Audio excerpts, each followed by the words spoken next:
in the YouTube. Okay. I once again welcome you all for the live session of week 11 of NPTEL course Advanced Concrete Technology. Hope you guys have already watched the videos. Let me share my screen now. So this week is week 11 problem solving session.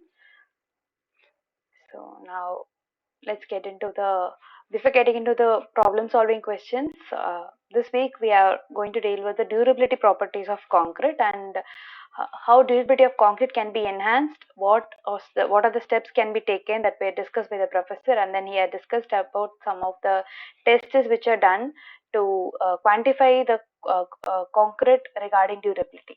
Okay, so now let's get into the first question for this week. The first question is regarding carbonation. So the question is, I'll read out the question. So to the people who have joined new, let me explain it once before we getting into the live session. So before getting into the question, so to the bottom right corner of your screen, there is an option called activities. There will be a triangle, square, and a circle together. If you click that, there will be options. Out of that, you have to click polls. So if you click polls, you can find the questions here. You can give your answer. Already, a few people have started giving your answer. Okay, so once we discuss one by one questions, you can give your answers. Or else if you find it difficult, you can give your answer even in chat box. Also, if you're using a mobile phone, you can use this or more options. There will be three dots together. If you click that, you can find activities and polls. Okay, now let me get back to the PPT and let's discuss the first question. So it's going to be true or false question. Most of the questions in this session, it's going to be a true or false question apart from one or two questions. Okay, let me read out the question. In phenolphthalein indicator test to determine accelerated carbonation in concrete, the pink color on the specimen indicates carbonated area. Okay, so now let me start the timer for a minute. So here normally this test is done for concrete inside carbon dioxide chamber. So usually 3% of carbon dioxide is used for this accelerated carbonation test. So after the carbonation is done for a given period of time, we'll spray phenolphthalein indicator over the concrete specimen. So the statement says that the pink color on the specimen indicates carbonated area. Is it true or false? Please give your answer. And then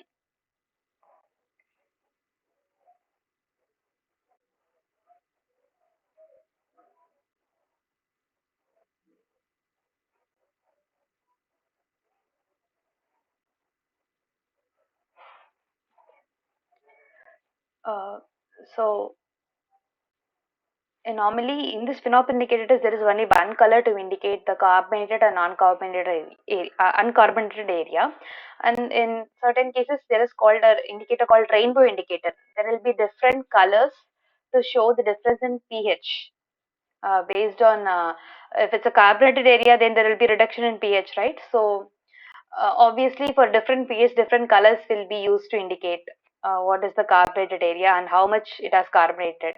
But with phenolphthalein indicator test, either we can find it's carbonated or not carbonated. Okay, time is up.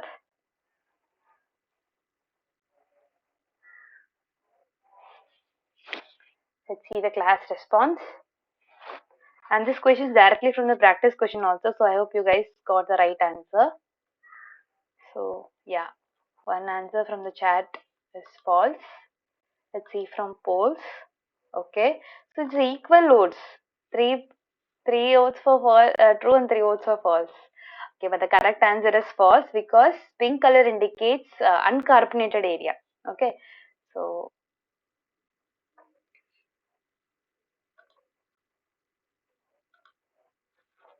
here comes.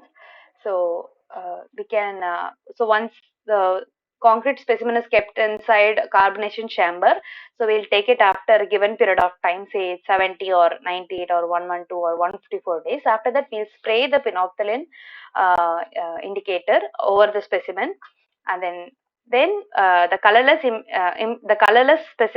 area, like let me use a pointer. So the colorless area around the uh, around the pink zone indicates that it's carbonated, and the pink zone indicates that it's uncarbonated. Okay, it's not carbonated. So based on the depth of carbonation, we used to measure how much the binder is resistant to carbonation. Okay, so now can someone tell either um, OPC cement or blended cement which will have better carbonation resistance? You can type in the chat box. Let me check the chat box. Which blended cement or OPC cement which will have better carbonation resistance? OPC, yeah, OPC is the right answer. Why? Why it's so? You can type why you find OPC is more resistant to carbonation.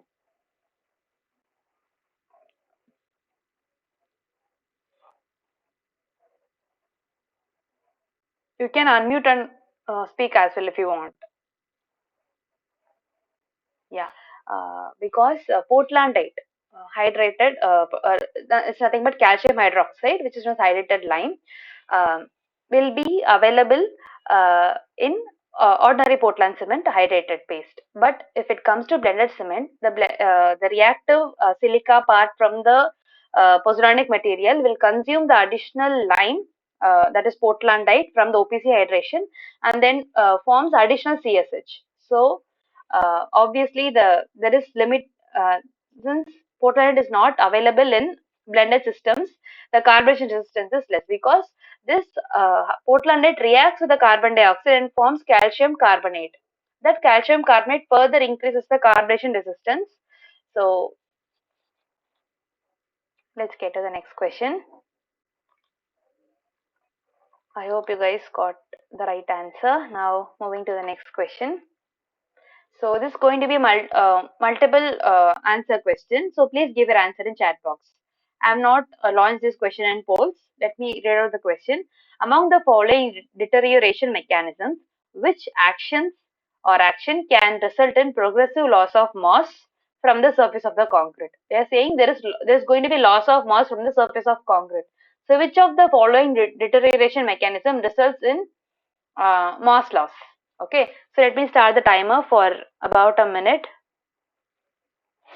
and then we'll see the solution. You can type either A or B, or else you can even type as if you find A and B is the right answer, then you can write sulfate as well as carbonation. Like that you can type, or else you can even type the options. That is enough.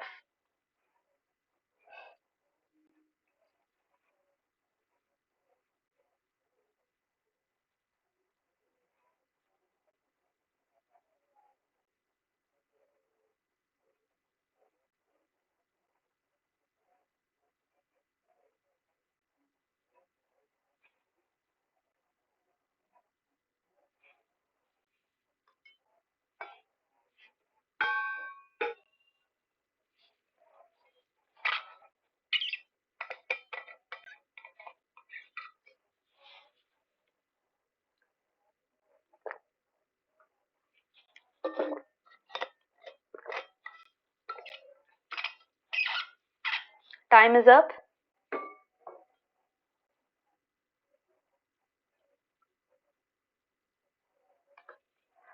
Let's see the class response.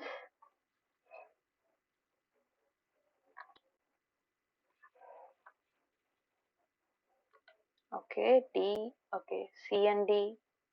D. Okay, fine. Around 4 people have given the answer. Let's see the solution.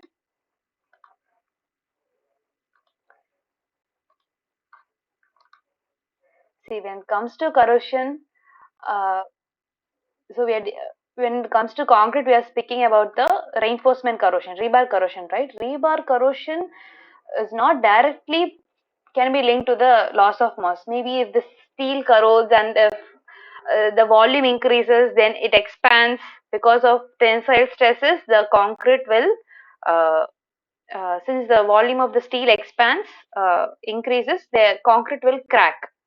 Delamination can happen. We are speaking about progressive loss of mass, which means it's not all of a sudden it cracks and falls down. We are speaking about the mass loss which happens over the period of time. Okay, so the correct answer is carbonation, as I said from the last question. So the carbon dioxide reacts with the portlandite from OPC hydration, it forms calcium carbonate if it's OPC cement. If it's a blended cement, then obviously there will not be any additional calcium hydroxide or portlandite. Then it will try to remove the calcium from the CSH, and then it overall disintegrates the CSH, which is the binding gel. So it overall affects the uh, binding capability of the binder. So obviously carbonation may not result in loss of mass.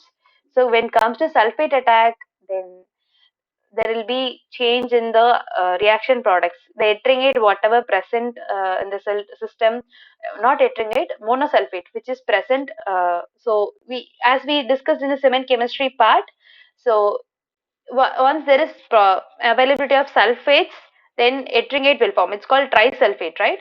And then when the amount of sulfates available in system decreases, then only monosulfate will be formed, which is nothing but AFM and AFT phases. So once AFM phases started forming due to non-availability of sulfates for forming ettringate, then when an external source of sulfate comes in place or in the hardened concrete, then the AFM phases will react with the external sulfates and starts forming ettringate.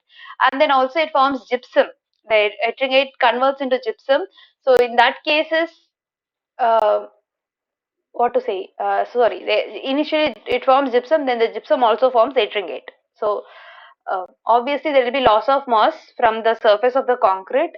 So there will be progressive loss of mass over the period of time. Initially there will be some increase in mass because sulfates comes in, but obviously whatever forms it will tries to crack, and then there will be loss of mass from the surface of the concrete. And when it comes to abrasion also, there will be loss of mass from the surface of concrete. So obviously the correct answer is nothing but option A and option D. Okay. So now let's move to question 3. So it's going to be a true or false question. It's going to be very easy question also. The question is both threshold pore size and critical pore size decreases when water to binder ratio is reduced. So they are saying that when water to binder ratio of the system decreases, we reduce the water to binder ratio. They are saying that the threshold pore size and the critical pore size decreases. These both are the results from MIP, mercury intrusion porosimetry. Okay, so now let me start the timer for a minute.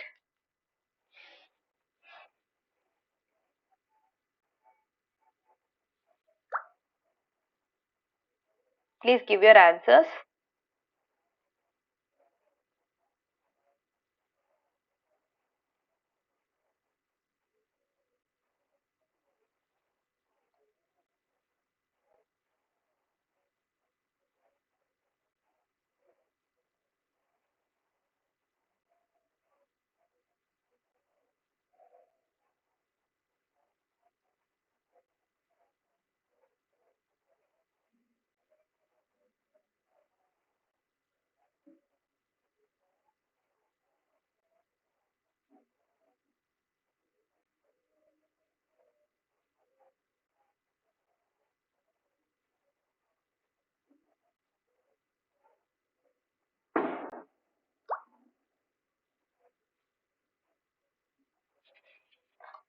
Time is up. Let's see the class response and get back to the solution.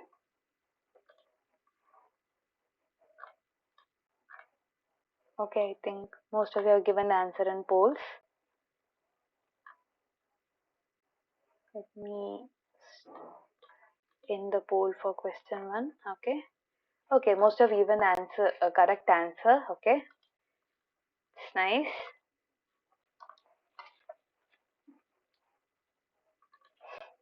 So we all know that when we reduce the water to cement ratio, here in the first graph it explains the effect of water to binder ratio. Here when we increase the water to when we decrease water to binder ratio from 0.5 to 0.4 and 0.3, we can see that the pore size started decreasing, the critical pore size started decreasing. Okay, so this is the reason why we can relate why how come durability of the concrete increases if we decrease the water to cement ratio. Okay, so the critical pore size decreases, and as well as the threshold pore size also decreases. And even with the effect of curing period, if we increase the period of curing for the same type of cement with the same water to cement ratio, if we see from 3 day to 28 day, you can see that there is a gradual decrease in the pore entry diameter. So obviously, when you increase the degree of effect of days of curing, it will increase the degree of hydration, and if it's hydrated for a more period of time, then obviously the pore size will also decrease. Okay, so now let's move to question 4. Question 4, it's going to be again true or false question. The statement is maximum cement content in plain and reinforced concrete prescribed in IS 456 decreases as the exposure condition changes from moderate to severe. So let me start the timer now. So here they're saying that when the maximum cement content mentioned from IS 456, it's going to decrease if the exposure condition changes from moderate to severe. That is the statement. If you find it's correct, then choose true, or if you don't find it's correct, then choose false.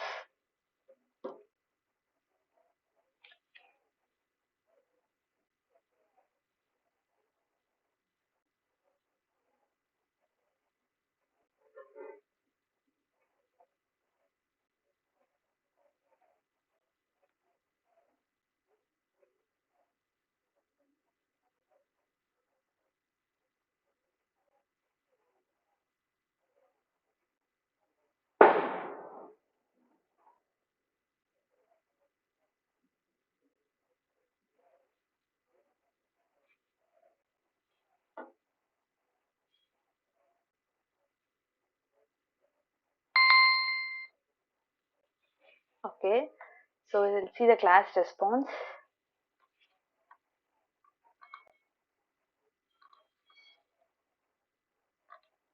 Me in the poll here. Okay, one says true and then remaining 5 says false. Let's see what's the right answer. So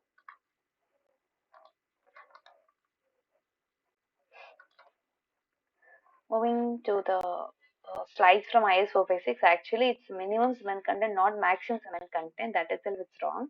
So it says for plain and reinforced concrete prescribed in IS 456. Obviously, when the exposure condition changes from moderate to severe or even extreme, very severe and extreme, there is increase in the minimum cement content. Okay, so there is, if the condition moves from moderate to severe or extreme conditions, then obviously cement content will increase, and it's not maximum cement content, it's minimum cement content. Now we normally say maximum water to cement ratio, but when it comes to cement content, we'll say minimum cement content. Okay, can someone say what's the maximum cement content that is limited by IS 456?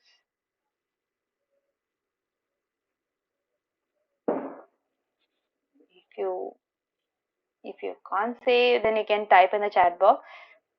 We'll see you later. Okay, so moving to question 5. Question 5 is a statement. You have to find either it's a true or false. Okay, so the statement is tests for shrinkage and permeability are examples of performance based specification test. So you have to find whether it's true or false. Let me start the timer for a minute.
Time is up.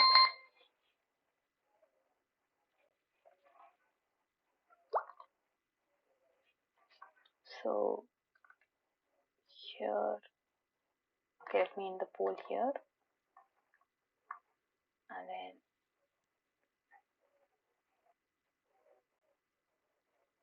okay.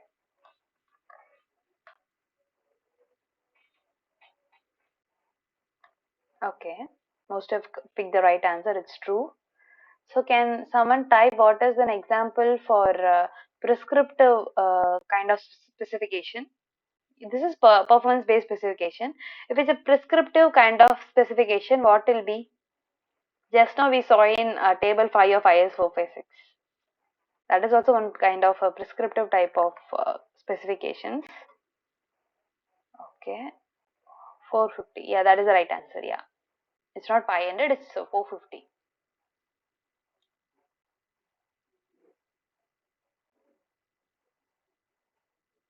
Yeah. All these things are a prescriptive type of approach, but that may not result in a durable concrete if the workmanship or the environmental conditions have gone worse. Think about if the maximum uh, heat of the cement.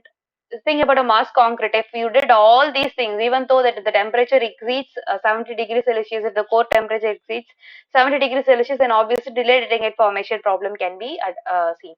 And also if it's a freeze and thaw condition also, if even if we maintain some prescriptive approach, it may not result in a durable concrete. So it's always better to go for performance based specifications where we'll measure how does the concrete perform after a given period of time.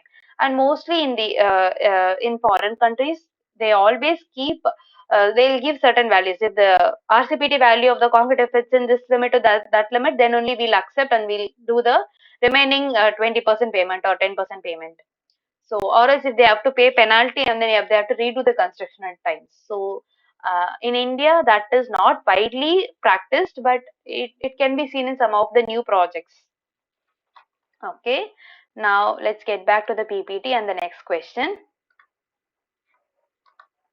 So some of you have typed the maximum cement content. It's 450 kg per meter cube. That is the maximum limit that of cement content we can use as per IS 456. But when it comes to self compacting concrete and all, the amount of binder may exceed the given limit. But normally they'll limit the amount of OPC, but they'll add fly ash or slag, a very fine material to increase the flowability of the concrete. Okay, so this is nothing but the performance approach. We use performance based tests like accelerated test, like accelerated carbonation test, saying concrete quality ranking from RCPD test or surface sensitivity test. So we'll rank the concrete quality like UPV values, ultrasonic pulse velocity test. From that we rank the concrete quality. Okay, these are performance based tests and indicators. Moving to question number 6. It's going to be a fill in the blanks type of question, but you can give your answer in polls itself. The question is as a steady state, when the material characteristics does not change with respect to time, the law governing this flow is which law? Fix which law? It's going to be first or second. And in concrete specimens, the law to be used for this mechanism of flow, when it comes to concrete specimens, which law will be used? Either it's fixed first law or fixed second law. So let me start a timer for a minute. It's a very simple question. If it's a steady state, then which flow will be used? And if it's a concrete specimen, will it be a steady state or non-steady state? And based on that, we can say which type of flow, which type of mechanism will be used.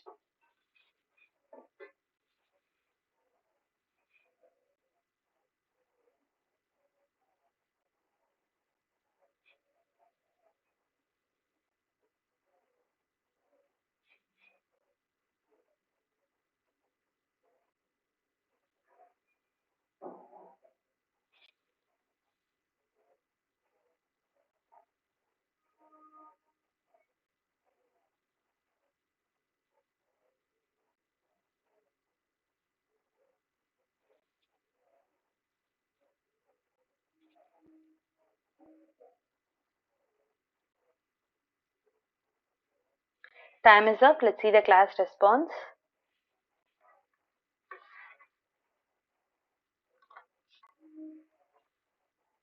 Okay, A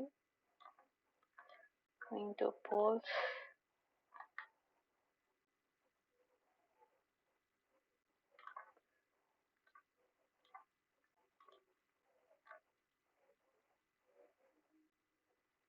Okay, most have given the right answer. Most of you have given the right answer. Let's move to next question.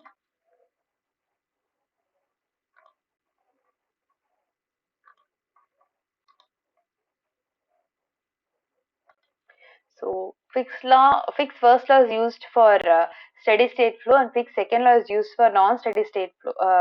Steady state flow.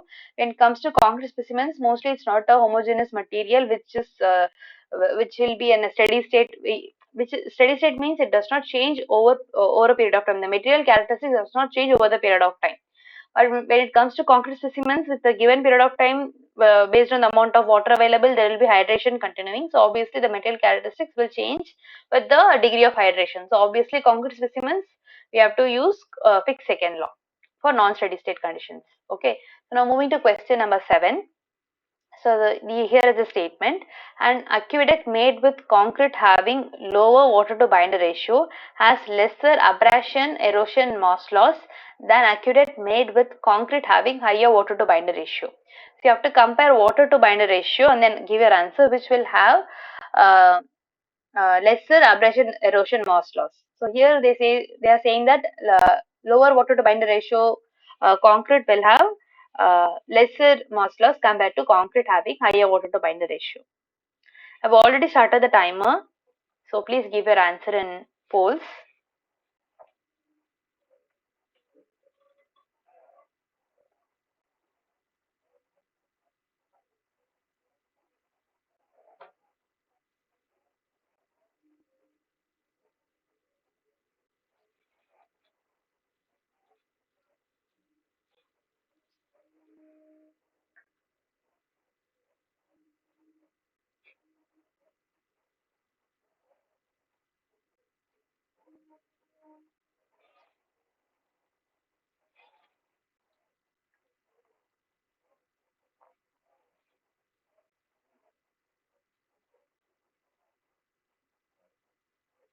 Time is up.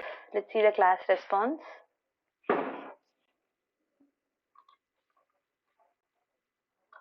Okay, only 4 people have given your answer. Let me check the chat box once.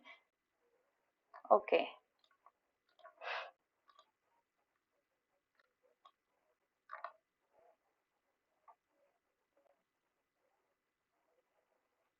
Okay, all of a sudden only 4 votes could be seen before there were 7 votes for all the question. Okay, so please give your answer in post or at this chat box. The correct answer is true because when it comes to concrete, there are 3 phases. Can someone say what are the 3 phases? Can someone unmute and say what are the 3 phases?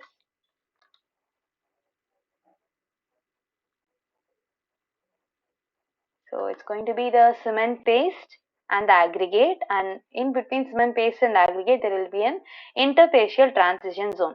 So when it comes to cement paste there will be some porosity, and when it comes to aggregate the porosity will be comparatively less, but in between the ITs that is there, no, the porosity of that interfacial transition zone is going to be pretty high compared to the porosity in the cement paste.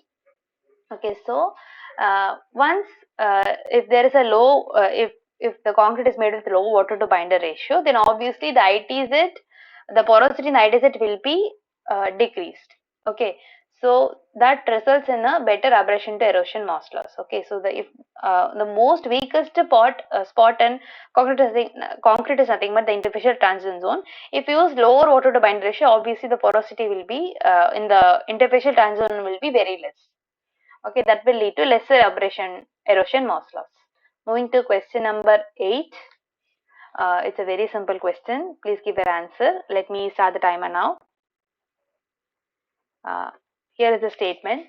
The flow under pressure gradient is known as diffusion. We have studied various transport mechanism in concrete.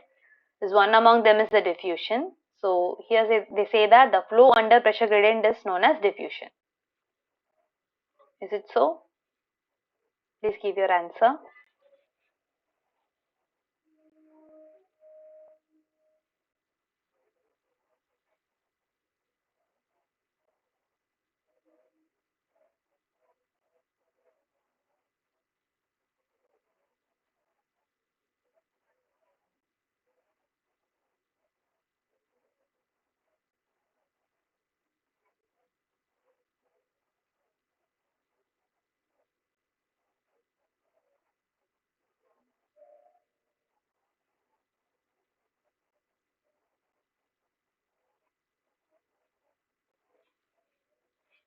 Time is up. It's a very simple question. Let's see the solution. Class response. Let me end the poll here. And then, okay, some people find it's true. Okay.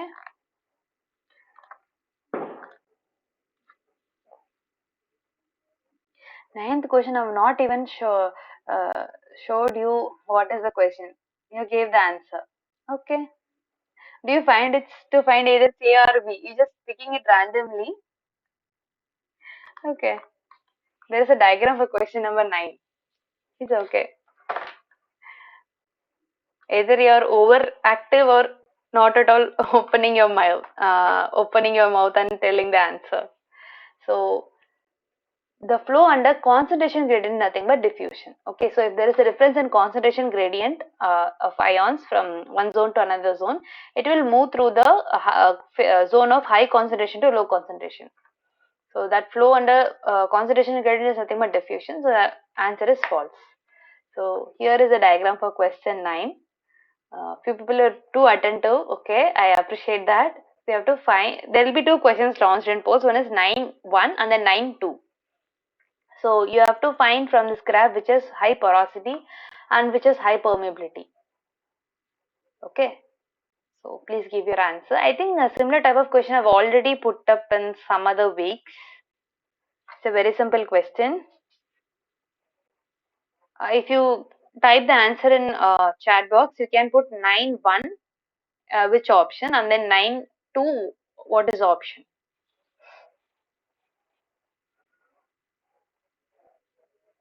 If you're doing with pose, it's fine. It's very simple.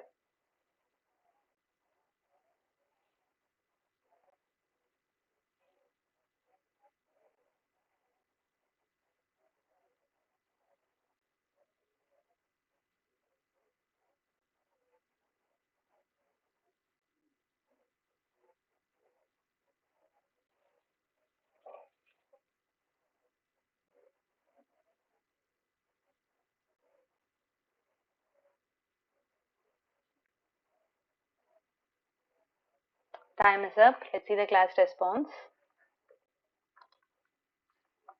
Okay. Yeah, A is the right answer, and for 9.2, B is the right answer. Okay. And normally there is no direct relationship between porosity and permeability.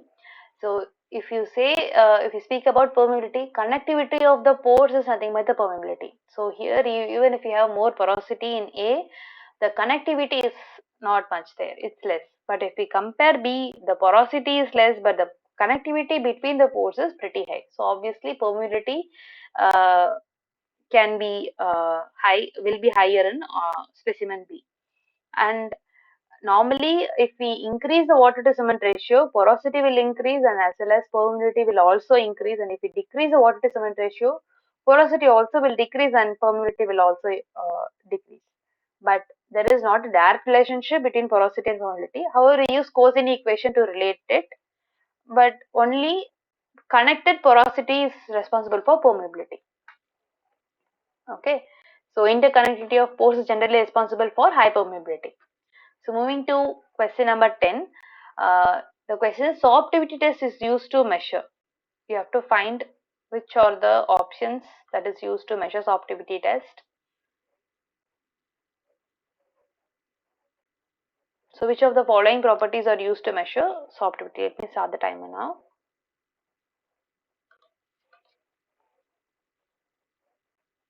Which of the following transfer properties will be measured with sorptivity test?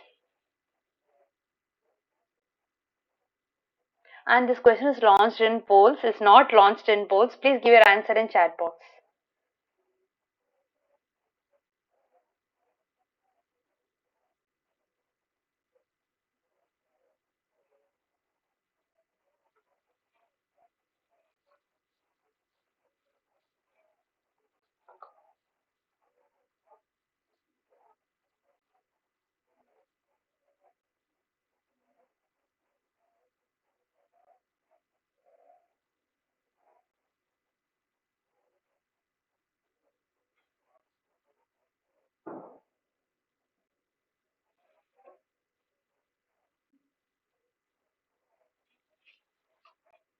Time is up. Let's see the class response.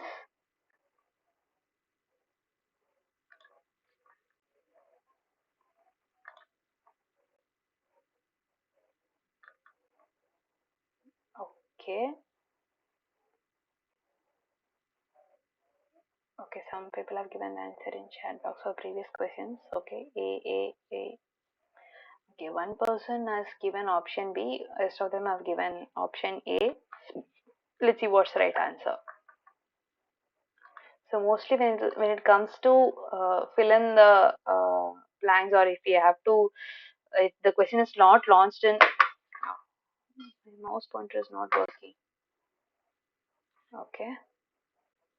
When the question is not launched in Pore, then you can easily find out it has more than one option. Okay. So the correct answer is sorption as well as liquefaction. So sorption means like the amount of water absorbed by the material due to capillary suction.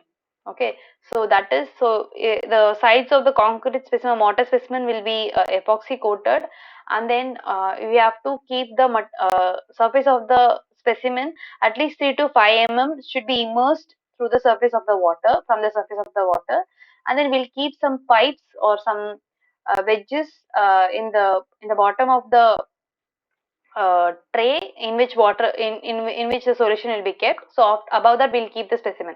So after a minute or 3 minutes, we'll every 3 minutes, 5 minutes, like that, we'll measure how much of water has been absorbed to the specimen, and then we'll create a graph. From that we'll measure what is the sorptivity index of the material. So from that we'll be able to measure the following transfer properties, which is nothing but sorption as well as wick action. To understand wick action, just imagine if you put a paper towel in water, it starts absorbing water immediately. If it's a porous material, it tends to absorb material. It tends to absorb the water immediately. No, that's similar to wick action.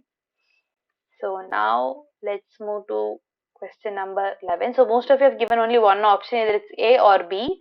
So the correct answer is both option A and B. Will be able to measure sorption as well as wick action from sorptivity test. So still we have only one more question. Question number 12 will be there. That is going to be the last question. Okay. So here is the statement. Please give your answer in polls. Let me start the timer. So when cement concrete comes in continuous contact with moving fresh water, it prevents calcium leaching. Okay, that is the statement. Please give your answer in polls. If you find it's correct, then please choose true, or if it's find it's wrong, then you can choose false. So think about cement concrete. I'm not speaking here about fresh cement paste. I'm speaking about hardened cement concrete. Okay, when it comes in contact with the moving fresh water. Okay, assume if it's a bridge or some tunnel construction done across a river. So the cement concrete will be in continuous contact with moving fresh water, right? So what will happen? Will it prevent calcium leaching? If it's so, please speak true or else speak false.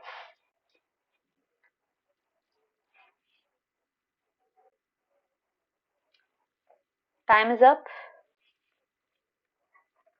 Let's see the class response.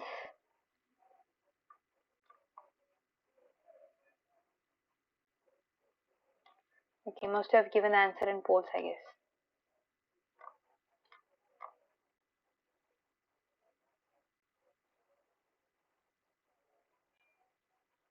Okay, some people have find. Yeah, yes, Soumya Kaushik, yes. Okay, maybe some error.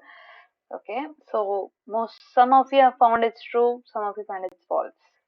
Okay, let's see what's the right answer. So the correct answer is false.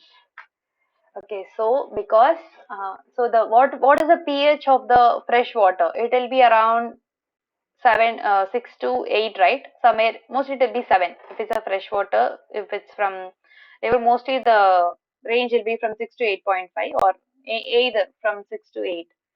So obviously the pH of cement concrete is around 12 to 13, right? So if we have blended cement, it will be lying in the range of zone of 12. If it's a OPC cement concrete, then the pH will be in the range of 13. So obviously, if you have two different materials comes in contact of different pH, then obviously what will happen? The ions from cement concrete will try to get into the water, right, fresh water, right, to balance the pH. So obviously it will lead to calcium leaching. So that is one among the problem. It's called freshwater attack. Okay. So if it's a freshwater attack, obviously it will lead to calcium leaching.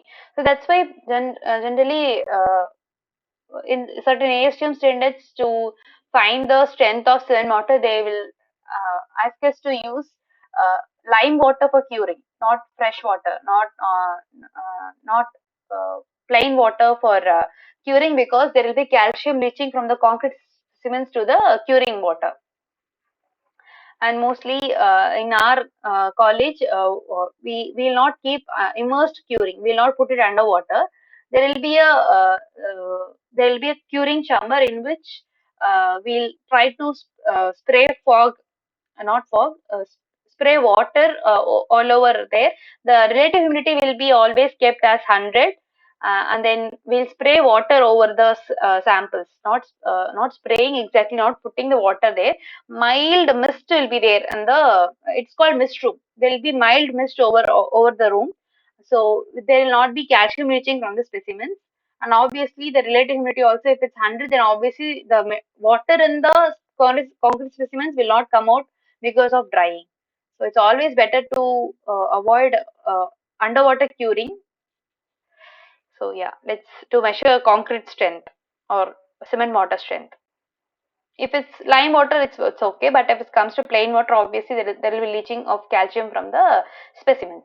Okay, now let's move to last question for this session. The statement is Thomasite causes softening and loss of integrity of concrete. Okay, now let me start the timer. After a minute, we'll see the solution.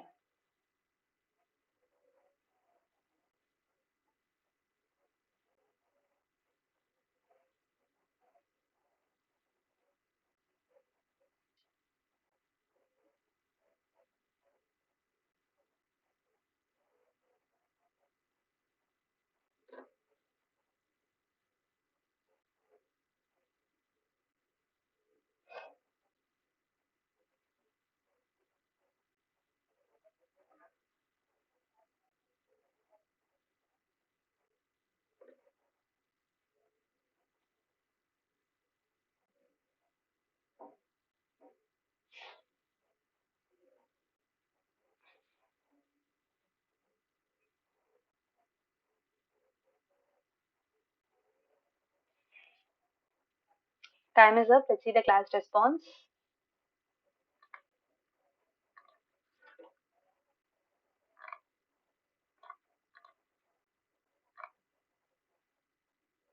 Yeah, the correct answer is true, because thaumasite is a phase formed in sulfate attack when when there is a source of carbonate also in addition to sulfate. Then obviously thaumasite will also be formed. Thaumasite causes softening and loss of integrity of concrete. So it forms the concrete to be a mushy like thing, and obviously it loses the integrity and it causes softening, and then it will not have any binding further. So that will affect the concrete integrity, and that affects the binding capacity as well. Let me end the poll for this question, and this is the last question for this live session. So tomorrow you guys have a live session from 6 to 7 by another TA. Yeah, yes, Kandaswamy, hey, you have raised your hand. Yeah, yeah, you're audible, sir.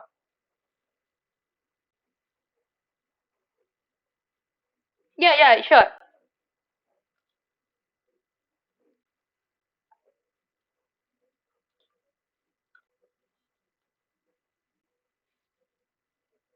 Okay.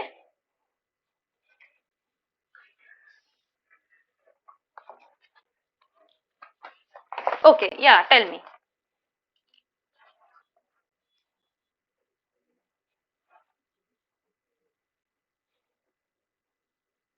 Yeah,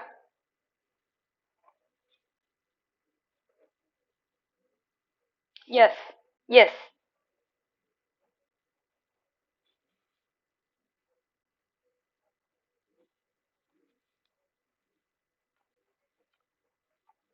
It's not going to be as a part of your cement, but there will be some amount of ash left from the coal, right? That will be added to the cement we produce, but that that quantity is going to be very very less. Okay, so yeah, very less.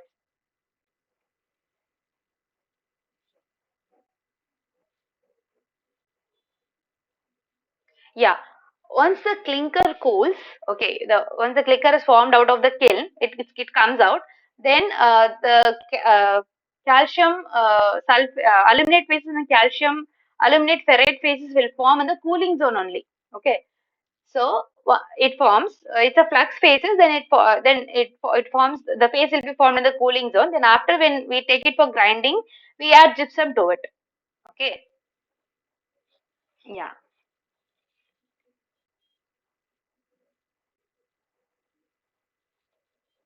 Workability, I think it's fresh concrete properties, right? Yeah, I'm not sure about the weak, but you can, if you have any query, you can raise.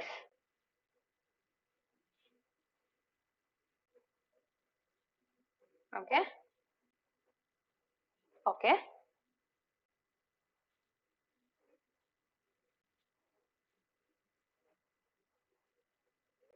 Come again, slump cone. Okay, penetro, wicket apparatus. Okay,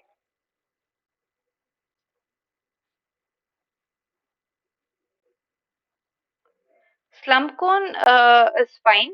Option B, what you said? Marsh cone. Okay, okay. But the question is this only, right? That I think slump cone is used to measure the workability of concrete. But if there is any other addition to the question, like says that if it's a very low water to cement ratio, then it's going to change. That might change. So let me check the question first. It's week 8, right? Let me check the questions from fourth question. Okay. Okay, okay. Let me look into it. Let me look into it. Okay. Okay, thank you, sir. Yeah, Anupama will be taking live session from 6 to 7. Yeah, sure, sure. I'll do.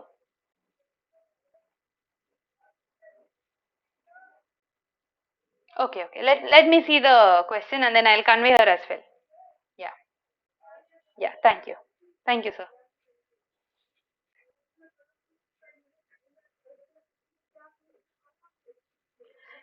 Yeah, after 12th week, I have already skipped one session for week 2. So I'll be having after 12th week. So next week you'll have questions from 12th week. Then after that, I'll be having an additional session in which I'll be having questions from uh, week 1 to week 12. So in that, let me try to put more questions and reduce the time for 30 seconds so that we can have more questions as well. Yeah. Thank you, sir. Yes, sir. Good evening, sir. Yes, sir.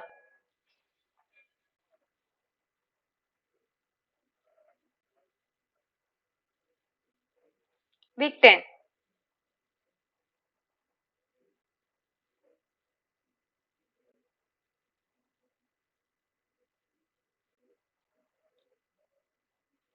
Week 10 from my like, okay, let me look into it. I don't know about this.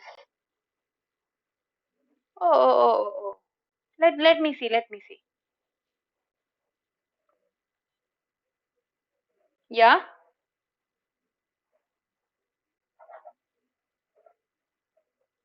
Okay.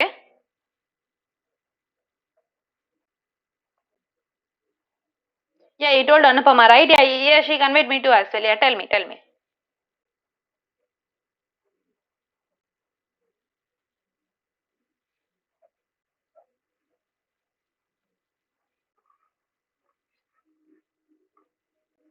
Yeah, what is the answer said?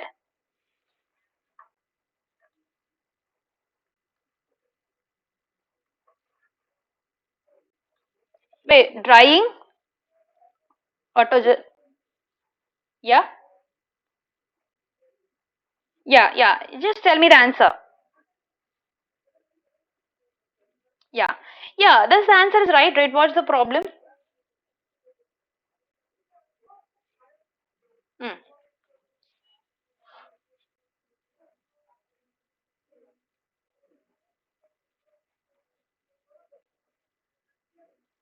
Okay.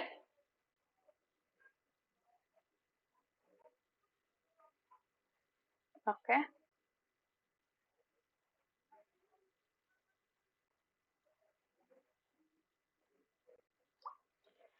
Sir, actually coming to drying shrinkage, drying means loss of moisture to environment, like directly loss of moisture. So plastic shrinkage is also one kind of a drying shrinkage. Okay. Plastic shrinkage means the drying shrinkage that happens when the concrete is in plastic state. Yeah.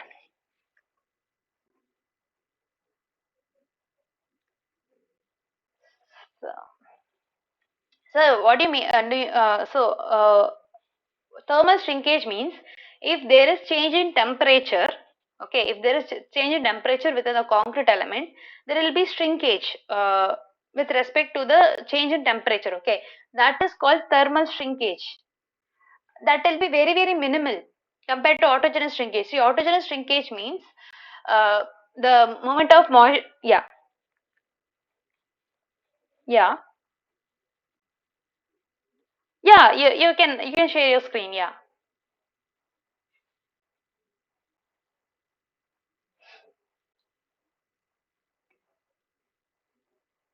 Still, your screen is not visible to me.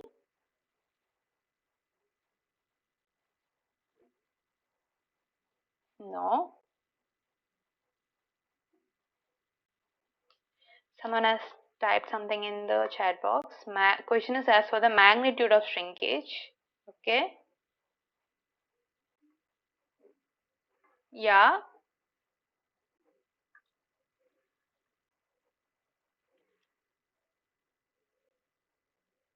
Okay. Magnitude of shrinkage. Then obviously, drying is higher, followed by autogenous. Then comes thermal. Then comes carbonation. Right.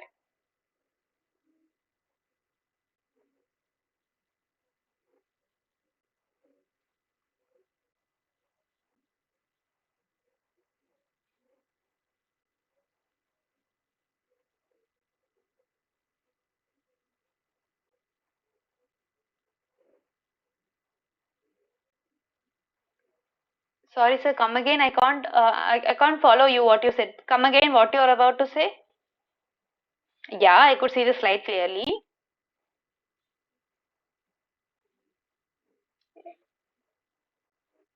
No, no. How come you're saying it's wrong? It's right only. No, for drying is higher, followed by autogenous. Then comes thermal. Then comes carbonation. Right? No, that is the answer. Right?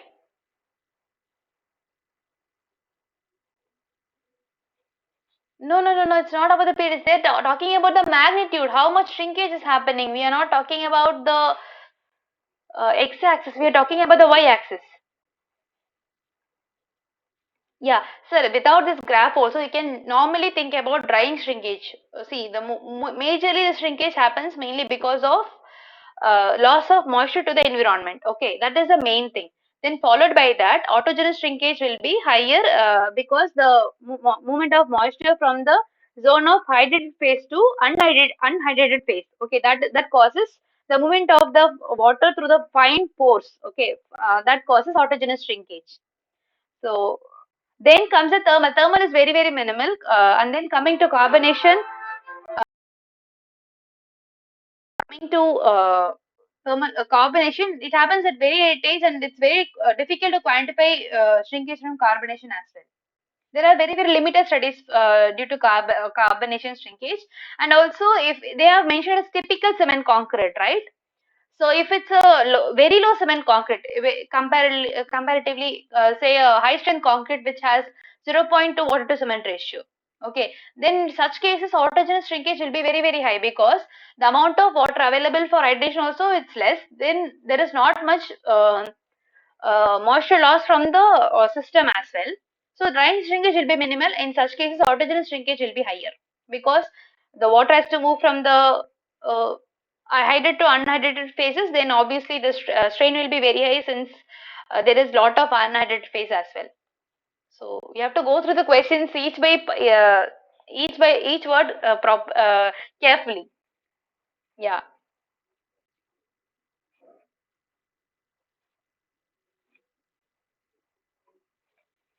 Sorry. No, no, no, no. I didn't say sulfate attack is one of the reason for abrasion. Abrasion is different uh, when mouse loss. Yeah, I said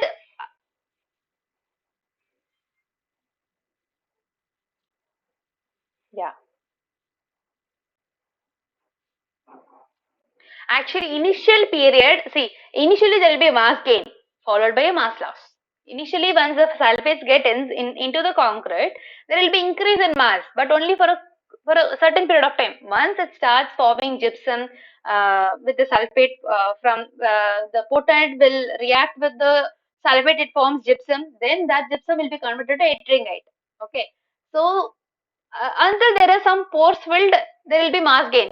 What if there is no more pores for additional ettringate to fit in? Then obviously it will expand. Expansion causes cracks. This minimal cracks, then the concrete from the surface will start coming out. The mass loss will be there.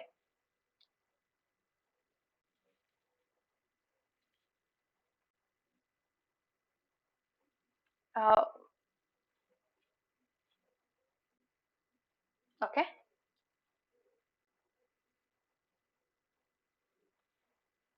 Yeah, from ISO 6 we actually measure, we decide the water to cement ratio based on the workability also, no? Yeah.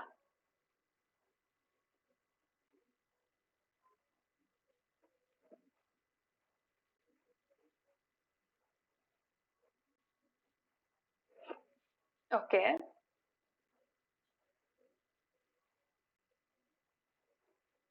Okay.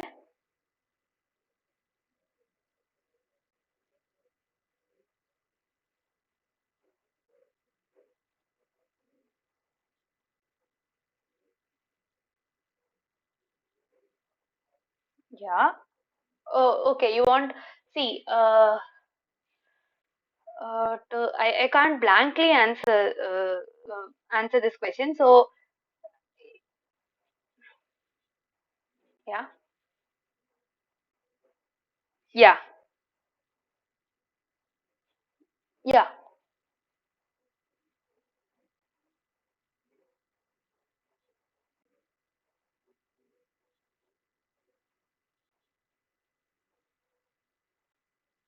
Okay,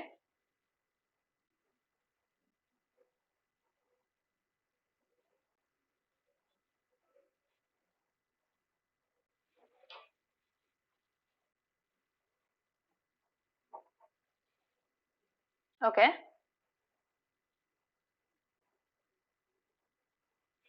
okay. I think you've got it in the wrong way. See, if you go for water reducer, okay, if you go for water reducer, then obviously the so keeping the water and water's content, sorry, cement content constant. If you if you're about to so let's talk about water to cement ratio itself. If you are moving from point 0.5 to point 0.4, and if you're adding some water reducer, then the workability will not be affected at all. Got it? And uh, in the same case, if you don't want to change the water to binder ratio, but you can reduce the cement content. Obviously, if you have, let's assume if you are having 400 kg of cement, and if you added 200 kg of water, then it's 0.5 water to cement ratio, right? sorry, can you follow me? If you have 400 kg of cement, and if you, let's assume 200 kg of cement, and if it's a 0.5 water to cement ratio system, then you have to add 100 kg of water, right? Okay, so but the, for a given required amount of workability. Okay,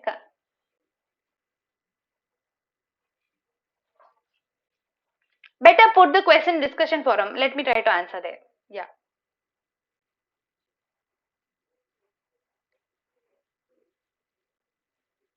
yeah. I think mostly should be from the slides discussion regarding water to water reducer, plasticizer, so plasticizer or plasticizers. Uh, Majorly, either we can decrease the water to cement ratio, or we can even save cement, so it will be an economical solution.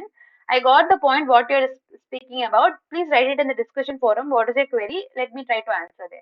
Yeah, it's difficult to answer without any graphs or plots. Yeah, that's difficult. Yeah, thank you, sir. Okay. Any other queries, or let's find out the session here.